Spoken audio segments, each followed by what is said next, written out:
My wife told me that she was going on a date with another man to feel needed. When she came back, I filed for divorce, and that took the house and the kids from me. My name is Daniel Richardson, and I was married to Claire for 15 years before everything started unraveling. From the outside, it seemed like we had the perfect life, a beautiful home, 2 incredible kids, and stable careers. But as you'll soon see, that's far from the truth. When everything collapsed, it was clear I'd be the one to take the blame. In this country, the way the legal system is set up, it's always the guy who gets the short end of the stick, and the woman walks away with everything, including the loyalty of the kids. And trust me, Claire knew exactly how to play that system to her advantage. We were married for 15 years, and during that time, we had 2 children, a son, Jake, who was 13, and a daughter, Emily, who was 15. I thought everything was going well. I worked as a mechanical engineer and Claire had a thriving career as an accountant. We both tried to stay fit and healthy, and while life wasn't perfect, I genuinely believed we were happy. Our kids were smart, kind, and talented. Emily was a bright, artistic girl who was deeply into painting and sculpting. Jake, on the other hand, had a passion for sports, especially soccer, and was always outside kicking a ball around. Emily and I had an unbreakable bond. She looked up to me for everything. I helped her with her homework, gave her advice on friends, and even taught her how to drive when she turned 16. We shared a love for classic cars, something I had developed as a teenager working in my uncle's garage. Emily would spend hours with me in the garage on weekends, handing me tools while I worked on my 1970 Dodge Charger. We attended car shows together, and she became just as passionate about restoring old cars as I was. We also shared a love for solving puzzles, whether it was working on a complex mechanical issue or figuring out a tricky math problem. She was my little girl, and I always felt proud knowing she shared so many of my interests. Jake, however, was more like his mother.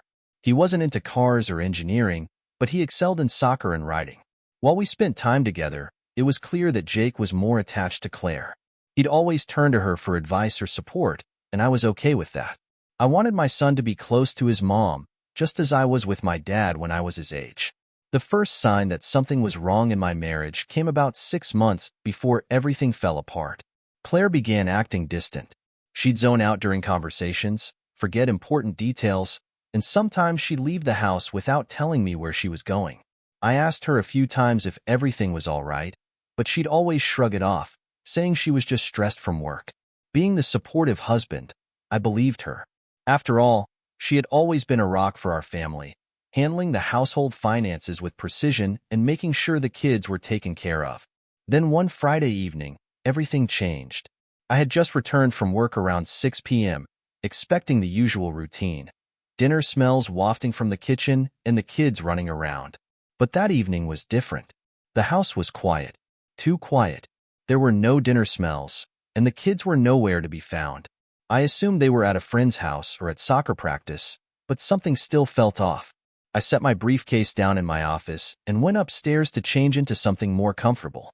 As I walked into the bedroom, I noticed that Claire had laid out her red dress, along with a pair of high heels and some lingerie. It struck me as odd because we hadn't made any plans to go out that night.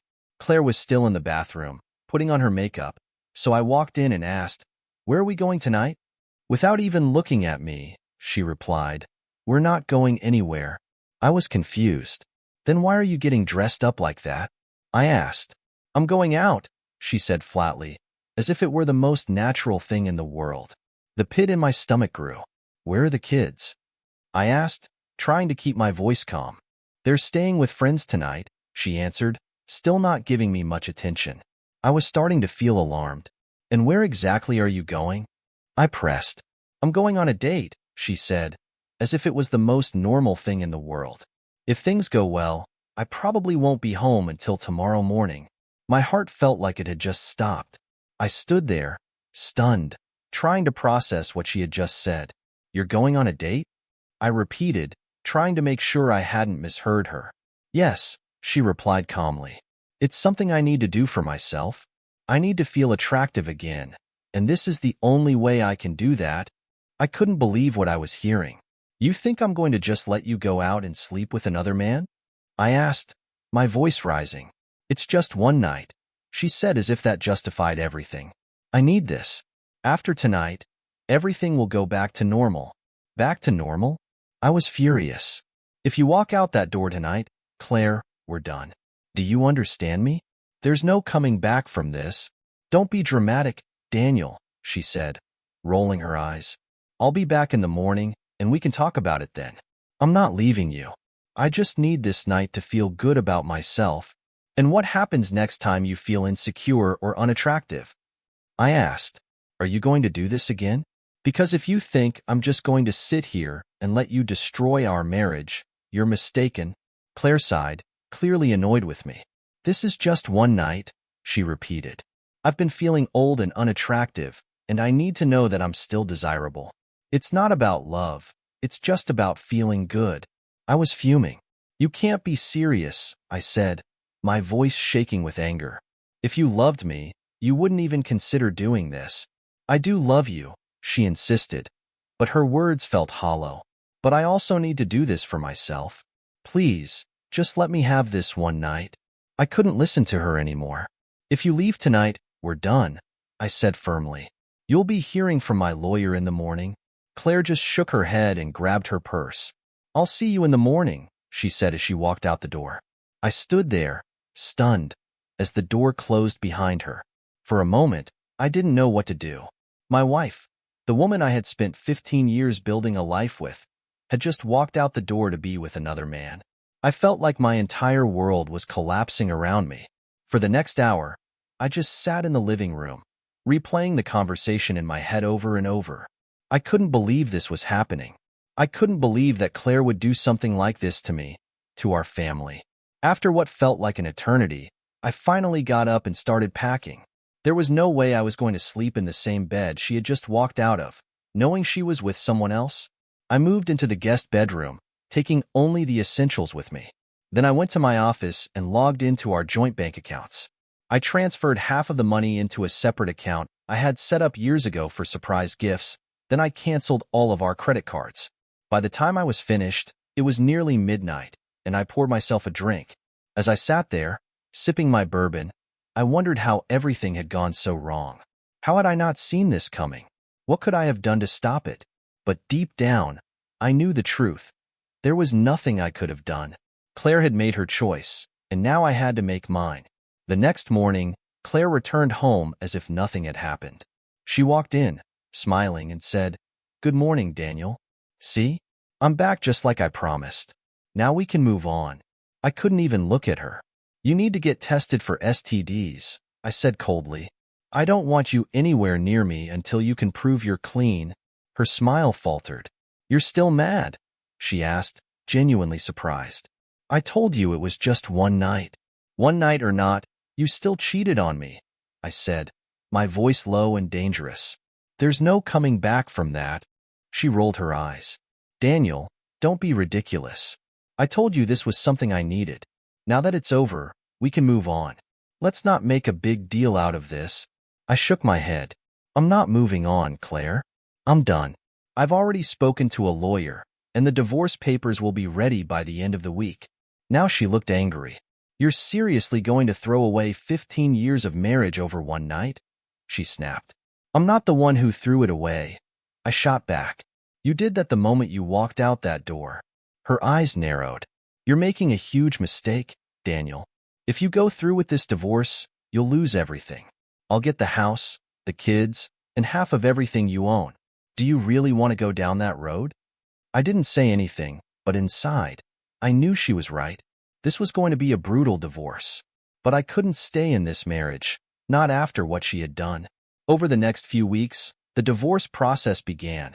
And just as Claire had promised, it was ugly. She made sure to turn Jake and Emily against me, telling them that I was the one who was breaking up the family. They believed her, of course, and I became the villain in their eyes. It broke my heart to see the way they looked at me, like I was the one who had betrayed them. The divorce dragged on for months, and by the end of it, I had lost almost everything. Claire got the house, full custody of the kids, and a hefty chunk of my savings. I was left with a small apartment and visitation rights, but it didn't matter. The damage had already been done. My relationship with my children was destroyed, and I knew it would never be the same. In the years that followed, I tried to rebuild my life, but it was hard. I poured myself into my work, taking on extra projects and working long hours to keep myself busy. I started going to the gym again, trying to regain some sense of control over my life. But no matter what I did, I couldn't shake the feeling that I had failed. As a husband, as a father, as a man. Jake and Emily grew more distant with each passing year. They rarely called, and when they did, it was clear they didn't want to talk to me. Claire had poisoned them against me, just like she said she would, and there was nothing I could do to fix it. I still saw them on holidays and birthdays, but it was awkward and tense. They didn't trust me, and I didn't trust them. It was a painful reminder of everything I had lost. But life goes on, and eventually, I learned to live with the pain. I moved into a smaller house, continued working, and tried to find some semblance of happiness. It wasn't the life I had envisioned for myself, but it was the life I had. As for Claire, I heard through mutual friends that she had remarried, to the same man she had cheated on me with. It didn't surprise me. In fact, it felt like the final nail in the coffin of our marriage. She had moved on, and so had I. Now, years later, I look back on everything that happened and wonder if there was anything I could have done differently. Could I have saved my marriage? Could I have repaired my relationship with my kids? Maybe. But I also know that sometimes, no matter how hard you try, things just fall apart. And when they do, all you can do is pick up the pieces and move forward. Life isn't fair, but you have to keep going, no matter how much it hurts. After the divorce was finalized, my life felt like it had been split into two pieces. The life I used to know, filled with my family, my kids, and a comfortable routine, and the new life I was left with, which felt incomplete and hollow. I had moved into a small, one-bedroom apartment on the other side of town. It was modest compared to the spacious suburban home I had shared with Anna and the kids, but I didn't need much now that I was alone. The hardest part was the loneliness. I no longer had anyone to come home to after work, no kids to talk to about their school day, and no wife to share my thoughts with.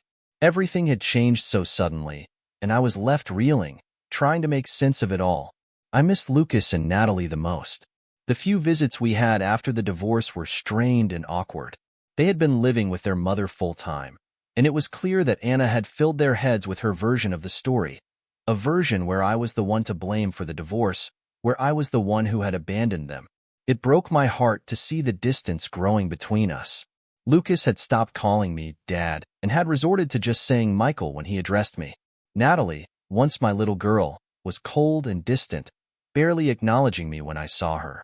They had both sided with their mother, and it hurt more than anything I had experienced. One Saturday afternoon, about 3 months after the divorce, I had arranged to take the kids out for the day. I wanted to spend time with them, try to rebuild the relationship that had been shattered. We were supposed to go to the amusement park, something we used to do regularly as a family. I had hoped it would help them remember the good times we had shared.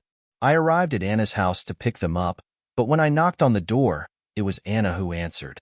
She stood there, looking as put together as always, but there was a coldness in her eyes. "They're not coming with you," she said flatly. I was taken aback. "What do you mean? We planned this weeks ago." "They don't want to go, Michael," she said, crossing her arms. "They don't want to see you." I felt a lump form in my throat. "Can I talk to them?" I asked, my voice cracking slightly. Anna shook her head. "They've made their decision. You need to accept that they don't want to be around you." I stood there, speechless. I knew Anna had been influencing the kids, but to hear that they didn't want to see me, it was too much. Without another word, she closed the door in my face, and I was left standing there, feeling utterly defeated. As I drove back to my apartment, I couldn't stop thinking about what had happened. I had lost everything. My family, my kids, my home. The life I had known for 16 years was gone, and I didn't know how to move forward. For weeks, I tried to keep myself busy with work, burying myself in projects and late nights at the office.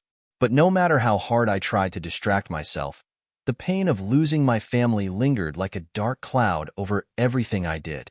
My evenings were spent in solitude, eating dinner alone at the kitchen table, staring at the empty chairs that once seated my kids. It felt like my life had been hollowed out. It was around this time that I started going to therapy. I had never been one to talk about my feelings or open up to others, but I knew I needed help if I was ever going to get through this. My therapist, Dr. Wilson, was a kind, older man who had a way of making me feel comfortable enough to talk about things I had never said out loud before. Over the weeks, I slowly began to open up about the pain I was feeling, the anger and resentment toward Anna, and the overwhelming sadness of losing my relationship with Lucas and Natalie.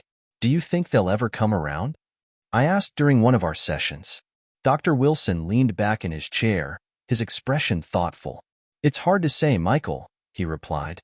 Children often take their cues from their parents, and right now, it sounds like Anna has a strong influence over them. But that doesn't mean it's permanent. Kids grow up, they start thinking for themselves. You need to give it time. Time. It was the one thing I had plenty of now, but it didn't make the waiting any easier. Every day felt like a battle to keep going, to stay hopeful that one day, Lucas and Natalie would realize the truth. But as the weeks turned into months, and the months into years, that hope began to fade.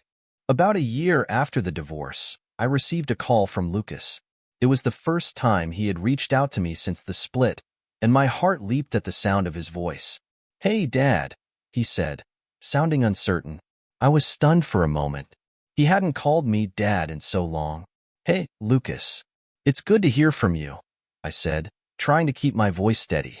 I wanted to talk to you about something, he said, his voice wavering. Sure, anything, I replied, my heart pounding. There was a long pause on the other end of the line. I'm graduating next month, he said finally. I smiled, despite the tension. I know. I'm really proud of you, Lucas. Thanks, he mumbled.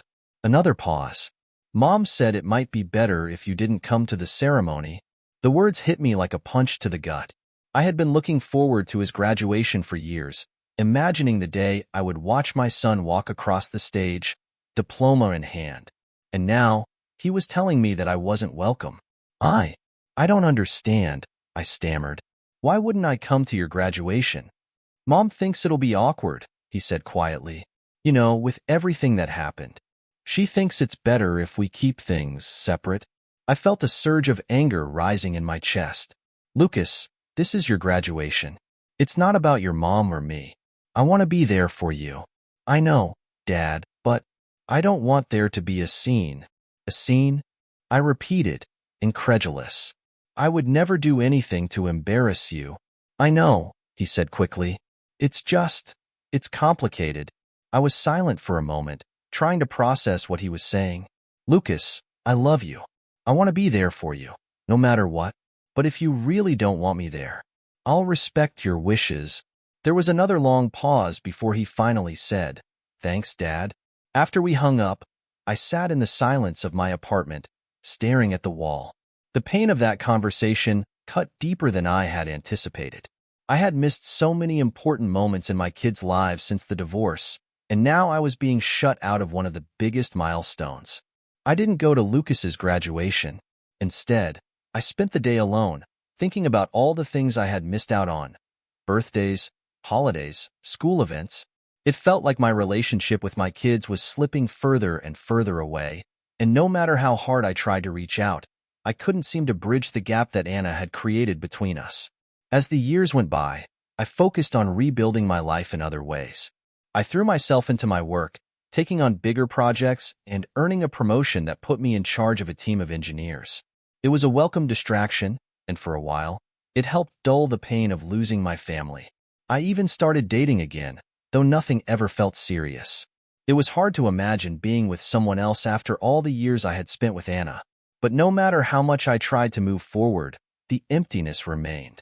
Lucas and Natalie had become strangers to me, and every attempt I made to reconnect was met with resistance. I sent birthday cards, Christmas presents, and letters, but they were all returned unopened. I wanted to believe that one day they would come around, that they would realize I wasn't the villain their mother had painted me to be. But as time went on, that hope began to fade. Then, one day, out of the blue, I received a letter in the mail. It was from Natalie. I hadn't heard from her in years, and seeing her handwriting on the envelope filled me with a mixture of hope and dread. I opened it carefully, my hands trembling as I unfolded the letter inside. Dear Dad, it began. I know it's been a long time since we last spoke, and I'm not sure if you'll even read this, but I wanted to reach out and say that I'm sorry. I've been thinking a lot about everything that happened, and I realize now that I didn't give you a fair chance. I let Mom's words cloud my judgment, and I didn't take the time to understand your side of things. I don't expect you to forgive me, but I want you to know that I regret the way I treated you. I was angry and confused, and I took it out on you. I hope we can start over and rebuild our relationship, but I understand if that's not possible. Love, Natalie. I stared at the letter for a long time, unsure of what to feel. After years of silence, years of rejection, here was my daughter, reaching out to me, asking for forgiveness. I wanted to believe it was real, that she truly meant what she had written. But after everything that had happened, it was hard to let go of the pain. That night, I sat at my desk, writing a response to Natalie. It took me hours to find the right words, but eventually, I finished the letter and sealed it in an envelope. Dear Natalie, thank you for your letter. It means more to me than you can imagine. I've missed you and Lucas so much, and I've thought about you every day. I understand why you were angry, and I don't hold any of it against you. You were caught in the middle of a difficult situation, and I know it wasn't easy for you. I would love to rebuild our relationship, but I also understand if it takes time. I'm here whenever you're ready. Love, Dad. I mailed the letter the next day, and for the first time in a long while, I felt a glimmer of hope. Maybe things could be different. Maybe, after all these years, I could finally start to heal the wounds that had been left by the divorce. Weeks passed before I received a response from Natalie, but when it finally came, it was worth the wait. She wanted to meet up, just the two of us, to talk and catch up. We arranged to meet at a small cafe in town, and as I sat there waiting for her, I couldn't help but feel nervous. What if she had changed her mind? What if the meeting didn't go well? But when Natalie walked through the door, smiling hesitantly, all my worries melted away. We spent hours talking, laughing, and reminiscing about old times. It was like a part of me that had been missing for years was finally being restored.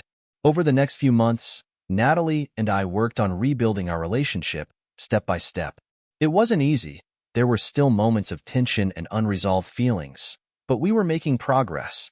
Lucas, on the other hand, remained distant, but I held on to the hope that one day, he too would come around. I had learned that healing takes time, and while the scars of the past would always remain, I was finally starting to move forward. And for the first time in years, I felt like I was no longer walking through life alone. Time is a strange thing. It moves slowly when you're waiting for something to happen, but when you look back, you realize just how much has changed. The months turned into years after Natalie and I had reconnected, and little by little, I felt like I was getting my life back. It wasn't perfect. Nothing was, after the mess Anna had made of our family. But it was a start. Natalie and I continued to meet up regularly, and with each passing conversation, the wounds between us started to heal. It wasn't easy at first. There were moments when we talked about the past, and it became clear that Natalie still had questions about what had really happened between her mother and me. Questions that I wasn't always sure how to answer. But the important thing was that she was asking, that she wanted to hear my side of the story after years of believing Anna's version of events. It was during one of these meetings, over coffee at a little cafe downtown, that Natalie finally asked the question I'd been dreading. Dad, she began, her fingers nervously tracing the edge of her cup, why didn't you fight harder for us? I mean, after everything that happened, why did you just let Mom take Lucas and me without pushing back? The question hit me like a punch to the gut. It was something I had asked myself 1,000 times over the years. I had fought for them, of course, through the courts, through the visits, through the legal battles. But the truth was, in the end, Anna had made sure they didn't want me in their lives. How do you fight for people who've been convinced you're the enemy? I took a deep breath, trying to find the right words. Natalie, I wanted to fight. I did fight. But it wasn't as simple as just showing up and demanding you and Lucas stay with me. Your mother, she made sure you didn't want to be with me. Natalie frowned, her brow furrowing. What do you mean? I sighed, feeling the weight of the years pressing down on me. Your mom turned you against me, Natalie. After the divorce, She made it clear that I was the bad guy. She told you things that weren't true, and by the time I realized how deep her manipulation went, you and Lucas were already pulling away. But why didn't you tell us? Why didn't you try to explain? I tried, I said quietly, but you didn't want to hear it. You were angry, and I didn't want to push you further away by making it seem like I was bad-mouthing your mother. I thought that if I gave you time, you'd come to see the truth on your own. Natalie was silent for a long time, processing my words. Finally, she looked up at me, her eyes filled with a mix of emotions. I wish you told me sooner. I feel like I missed out on so much because I didn't know the whole story. I reached across the table and took her hand. I wish I had too, sweetheart. But we can't change the past. All we can do is move forward. She nodded, and for the first time, I saw a flicker of understanding in her eyes. It was a small step, but it felt like a giant leap toward repairing the damage that had been done. As time went on, my relationship with Natalie continued to improve. We started doing more things together, going to movies, taking walks, even spending the occasional weekend working on projects around my apartment. She still had a close relationship with her mother, but it seemed like she was finally starting to see things from my perspective, and that was enough for me. But Lucas was another story. He had remained distant since the divorce, refusing to see me or even respond to my attempts to reach out. I knew that Anna had done a number on him, convincing him that I was the one who had abandoned the family, but it didn't make the silence any easier to bear. Every missed birthday, every ignored phone call, felt like another nail in the coffin of our relationship. One afternoon, about 2 years after Natalie and I had started rebuilding our relationship, I received an unexpected text message. It was from Lucas. "Can we talk?" That was all it said. No explanation, no preamble, just those 3 words. I stared at my phone for a long time, unsure how to respond. Part of me wanted to immediately pick up the phone and call him, but another part of me, the part that had been hurt by years of rejection, hesitated. What if this was just another setup? What if he wasn't ready to talk, and this conversation would only lead to more heartache? After a few minutes, I finally replied, "Of course. When and where?" Lucas responded almost instantly. "Tomorrow, noon. The diner on Elm Street." I knew the place. It was a small, old-school diner on the other side of town. The kind of place we used to go to as a family when the kids were younger. I hadn't been there in years, but the thought of meeting Lucas there filled me with a strange sense of nostalgia and hope. The next day, I arrived at the diner early. I sat in one of the booths near the window, my hands fidgeting nervously as I waited for Lucas to arrive. I had no idea what to expect from this meeting. Would he be angry? Would he blame me for everything that had happened? Or was he finally ready to hear my side of the story? At exactly noon, Lucas walked through the door. He had grown so much since the last time I had seen him. Taller, more muscular, with the same sharp features he had inherited from me. But there was something different about him now, something more guarded. He slid into the booth across from me, his expression unreadable. "Hey, Dad." I smiled, trying to hide my nerves. "Hey, Lucas. It's good to see you."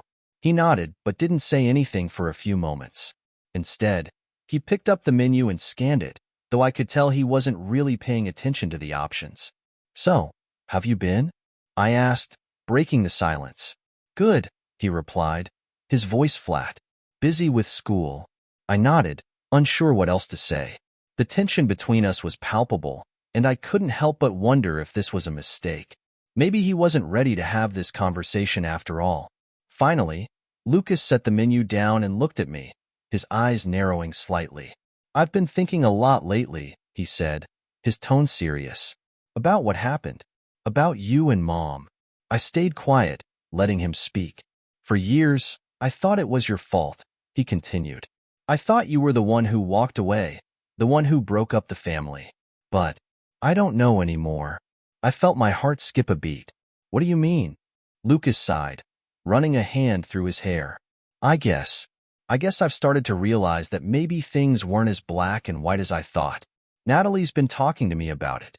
"About what you've told her?" I nodded slowly. "And what do you think?"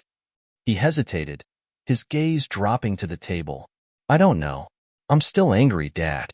angry at everything that happened, angry that you weren't around as much as I wanted you to be.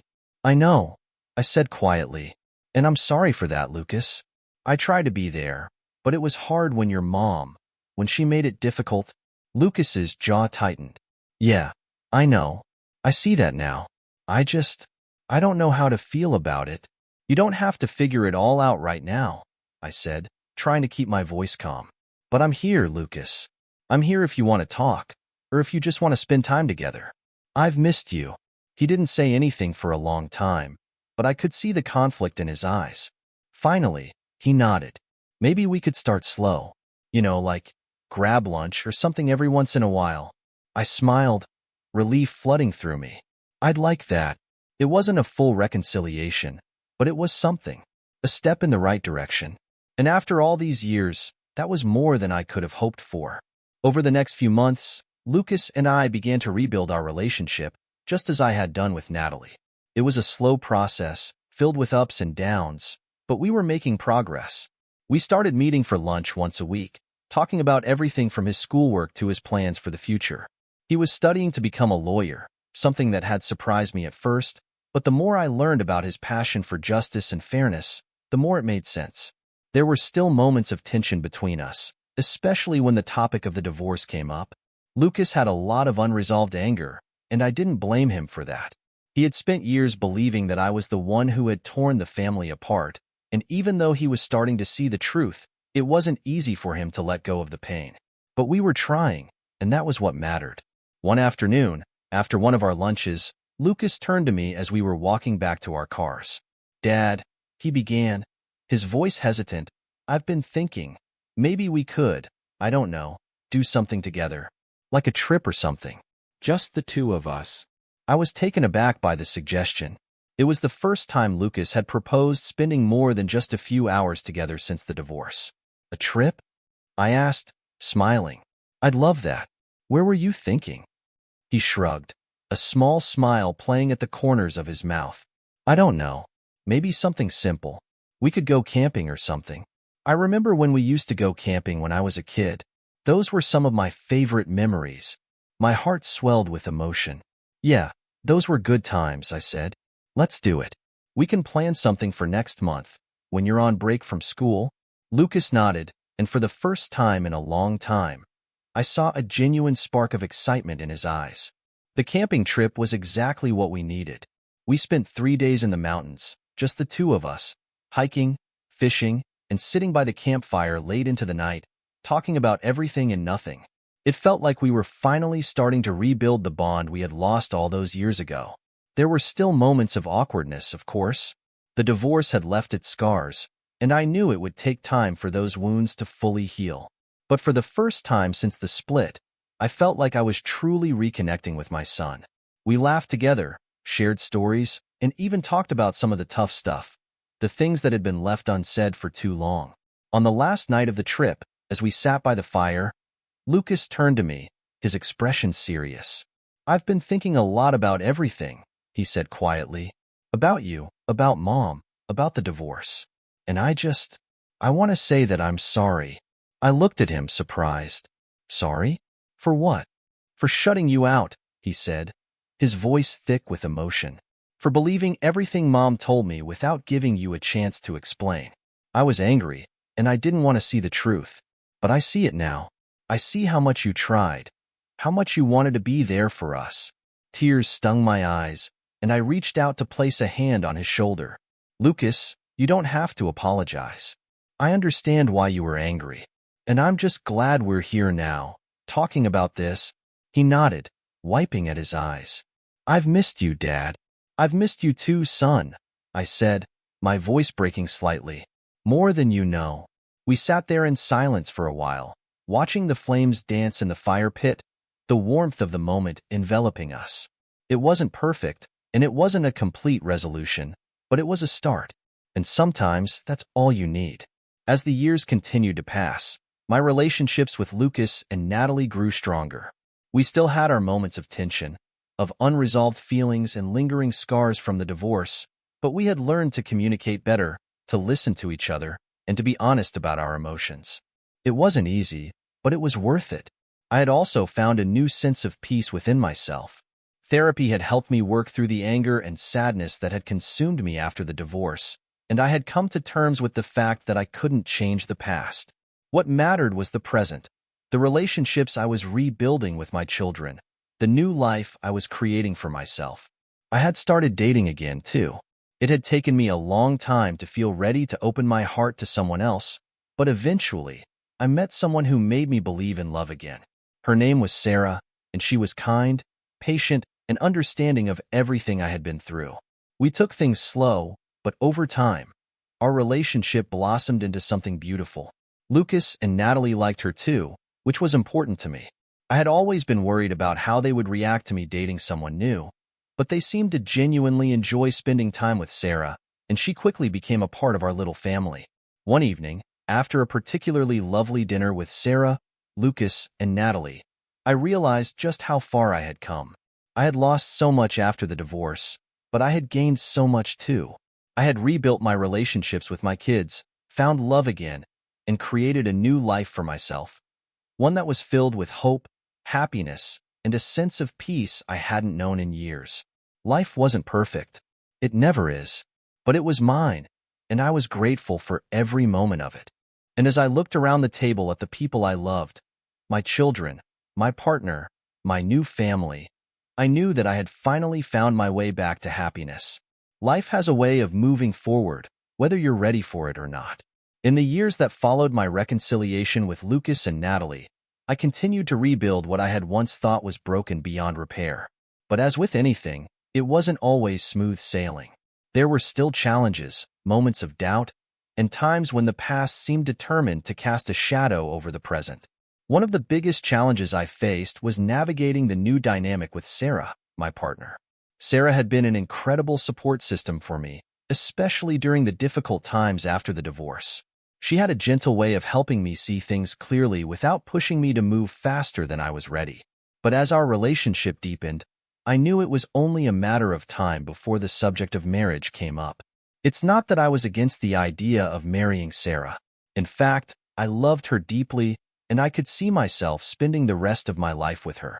But after everything that had happened with Anna, the betrayal, the messy divorce, the painful separation from my kids, I found myself hesitating. The thought of walking down the aisle again, of making those vows a second time, filled me with a mixture of fear and uncertainty. Sarah, being as perceptive as ever, could sense that something was holding me back. One evening, as we were sitting on the couch watching a movie, she paused the film and turned to me, her expression thoughtful. "Michael," she said softly, "can we talk about something?" I muted the TV and turned to face her. "Of course. What's on your mind?" She hesitated for a moment, as if choosing her words carefully. "I've been thinking a lot about our future, about where we're headed." I nodded, knowing where this conversation was going. "I've been thinking about that too," I said honestly. Sarah took a deep breath, her eyes searching mine. "I love you, Michael, and I love the life we've built together. But I also know that you've been through a lot, and I don't want to pressure you into something you're not ready for." I felt a pang of guilt. Sarah had always been patient with me, never pushing me to move faster than I was comfortable with. But I knew that if our relationship was going to move forward, I needed to confront my fears head-on. "I love you too, Sarah," I said, reaching out to take her hand. "And I want to spend the rest of my life with you. But after everything that happened with Anna, I guess I'm just scared. Scared of making the same mistakes, of going through that kind of pain again." Sarah's expression softened, and she squeezed my hand gently. "I understand," she said. "I can't imagine what you went through. But I'm not Anna, Michael. I'm not going to hurt you like she did." "I know," I said, my voice thick with emotion. "I know you're not. But it's hard to shake the fear sometimes." Sarah nodded, her eyes filled with empathy. "Take all the time you need," she said. "I'm not going anywhere." Her words were a comfort, but I knew that I couldn't keep putting this off forever. I had been given a second chance at happiness, and I didn't want to let my past hold me back from embracing the future. As the weeks went by, I found myself thinking more and more about marriage. I knew that Sarah was the person I wanted to spend my life with, and deep down, I knew that I was ready to take that step. But I also knew that if I was going to propose, I needed to do it in a way that felt meaningful, not just for me, but for her as well. One evening, as I was sitting in my office, sorting through some old papers, I came across a photo album from when Lucas and Natalie were young. Flipping through the pages, I felt a wave of nostalgia wash over me. There were photos of family vacations, birthday parties, and holiday gatherings, moments that felt like a lifetime ago. But as I looked at those pictures, I realized something important. Life moves on, and so must I. It was time to let go of the fear that had been holding me back. It was time to embrace the future, not as a continuation of the past, but as something new and hopeful. And with that realization, I made up my mind.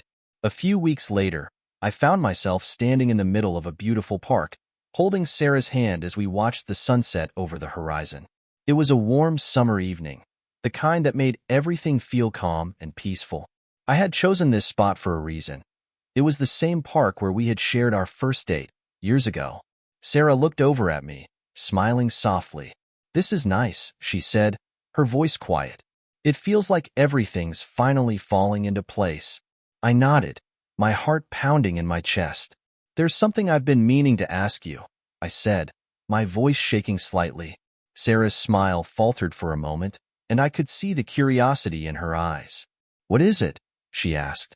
Taking a deep breath, I reached into my pocket and pulled out a small velvet box.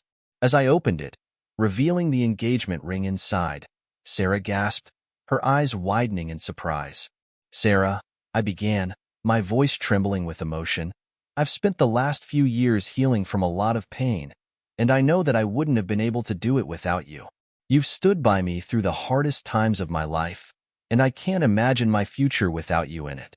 Will you marry me?" For a moment, Sarah just stared at me, her eyes filling with tears. Then, with a choked sob, she nodded. "Yes," she whispered, her voice thick with emotion. "Yes, of course I will." I slipped the ring onto her finger, and as we embraced, I felt a weight lift off my shoulders. I had finally let go of the fear that had been holding me back, and for the first time in years, I felt truly at peace with the future. The months that followed were filled with wedding planning, which, while exciting, also came with its own set of challenges. Lucas and Natalie were supportive of the engagement, but I could tell that there were still some lingering feelings of uncertainty, especially when it came to the idea of their father getting remarried. After all, they had lived through the mess of my first marriage, and I understood why they might be hesitant to fully embrace the idea of a second one. One evening, while we were having dinner at my apartment, Lucas brought up the topic. "So, how do you feel about getting married again?" he asked, his tone casual but his eyes watching me closely. I set down my fork and took a sip of water, considering his question. "I feel good about it," I said honestly. "It's taken me a long time to get to this point, but I'm ready." Lucas nodded, but I could tell there was something more on his mind. I don't want you to get hurt again," he said quietly. "I don't want things to end up like they did with Mom."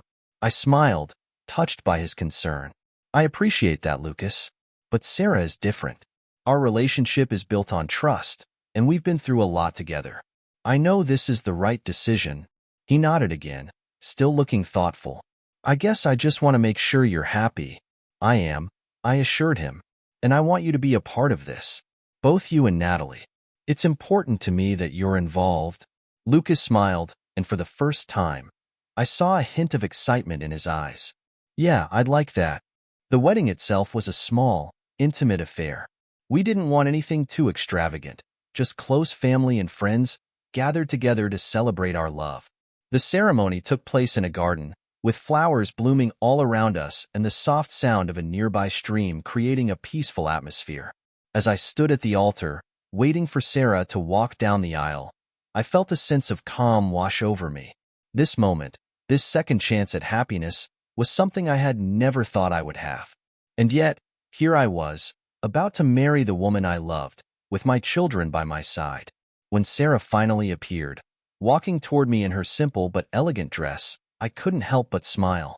She looked radiant, and as our eyes met, I knew without a doubt that this was exactly where I was meant to be. The ceremony was beautiful, filled with laughter, tears, and heartfelt vows. And when Sarah and I exchanged rings, promising to love and support each other for the rest of our lives. I felt a sense of closure that I had been searching for ever since my first marriage ended.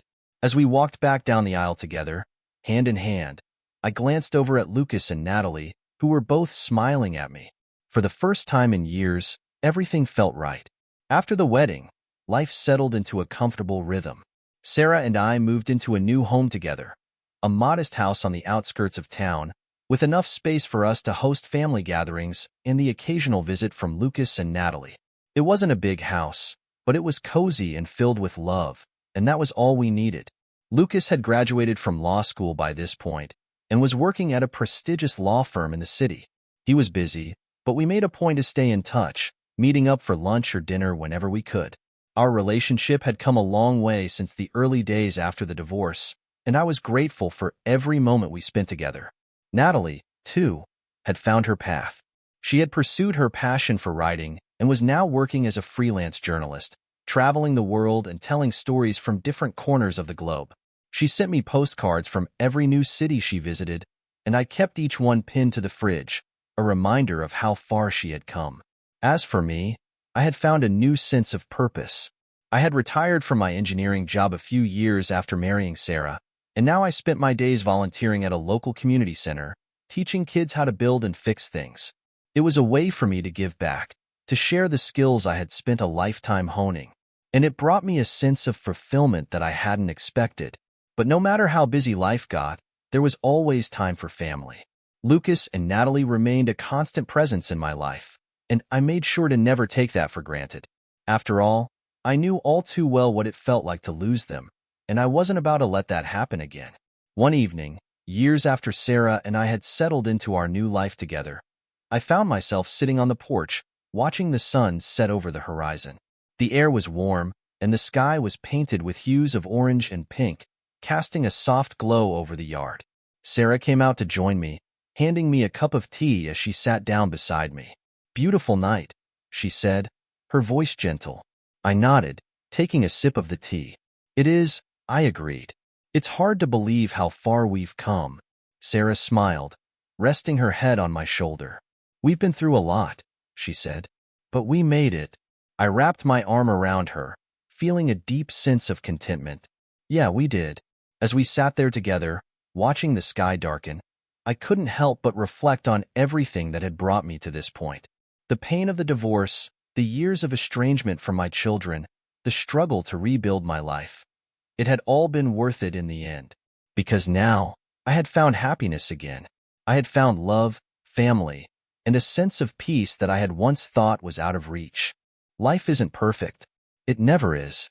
But as I sat there with Sarah, watching the stars begin to twinkle in the night sky, I knew that I had finally found my way home. In the years that followed my marriage to Sarah, life settled into a steady, fulfilling rhythm. It wasn't the fast-paced, high-energy life of my younger years, but it was peaceful, and it brought me a kind of contentment I hadn't felt in a long time. For the first time since the divorce, I felt like I was truly at peace with everything that had happened.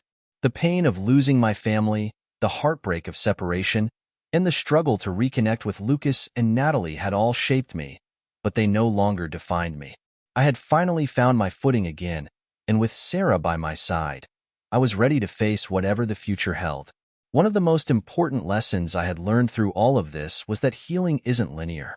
There were still days when the past would creep up on me, when the memories of my first marriage and the years of estrangement from my kids would bubble to the surface, threatening to pull me back into that dark place.